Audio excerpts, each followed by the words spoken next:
Hello, Chicago Fire fans, and welcome to the dramatic episode of ever of Chicago Fire, which was good, fantastic, brilliant, and awesome. Yeah, it was good, and yeah, it was really, really good and fantastic. I loved it.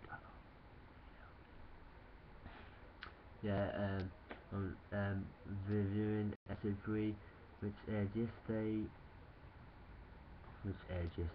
Yeah, they did. Just Drive the Truck, which was a big twist as well, and yeah, it was a big twist at the end as well. So yeah, directed by Sanford Brooks Xavier and written by Michael Givell. Yeah, it was really good and tragic. It was really, really good. I loved it. So yeah, um, and here's the synopsis: Firehouse 51 and Truck 66 from the Austin firehouse collide. All fingers are pointed towards Cruz for his driving and could be facing criminal charges. Meanwhile, Cruz, Herman, and Mouch look into trucks for money's expansion. Also, Bolden and Casey look into Dawson becoming a candidate for 51. Mills struggles with an unknown injury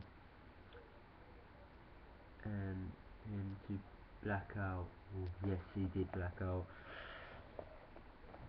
He did black out, and yeah, it was very dramatic in that. He met his granddad, grandfather, and it was really sad and touching. Yeah, it was actually. Yeah, it was actually. It was really touching. Good. Yeah. Yeah. Um.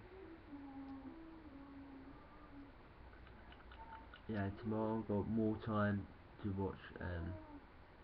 Uh, to watch Wolf Bride. So yeah, I'll do the verdict in it. I've got too much to do. So got Selfie, Agent Shield, and then Nowhere Boys season finale review.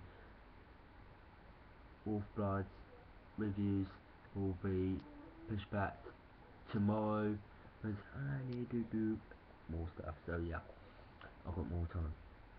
So yeah, the verdict of this episode: 10 out of 10, and a just a solid A, because it was a really good episode and fantastic. So the next one, apologise for dangerous. Opolix are dangerous. Yes, which is next one. I'll put in the description of the trailer for next week. So yeah, I've just really guys. Preach.